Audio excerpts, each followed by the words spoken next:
The first day of summer starts off with a series of raids across the GTA and in the city's West End. Police announcing this morning they've taken down a large portion of a street gang with international ties. 70 people were arrested after an early morning blitz that involved about 800 officers.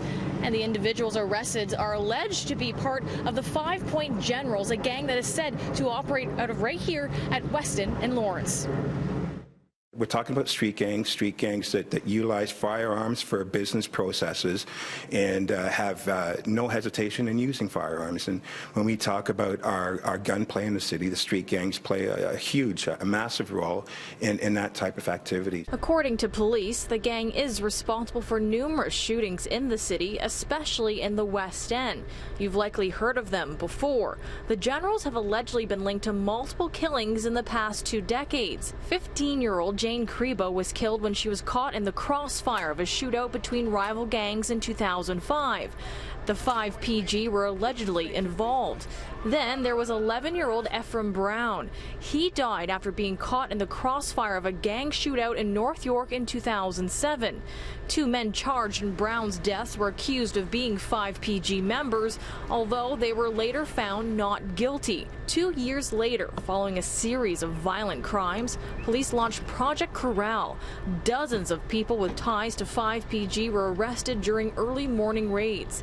And in 2013, 4 members of the gang were convicted of drug trafficking and criminal organization charges. Criminal lawyer John Struthers says these kinds of raids do not result in long-term change. You can lock up these people for 1,000 years, you can lock up the next people for 1,000 years, but you're basically doing exactly the same thing over and over again and expecting a different result. It's not going to work. Jail is a failure. You've got to get the root causes and keep people from joining gang.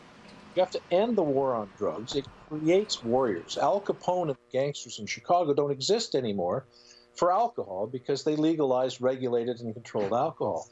All of the current arguments being made to legalize marijuana are exactly the same for all drugs. There's no magic pill to community safety. The Toronto Police, we play one strong element. That's the enforcement piece. But I really do think if we're going to get this right, and I've said this before, there has to be more holistic solutions. Now, police seized numerous drugs and firearms as part of those raids, but things like names, charges, and just how much they seized, well, that hasn't been publicly released yet, although police say they will do that tomorrow. Now, if you want to see a full timeline of 5 PG's history in our city, you can go to our website, citynews.ca.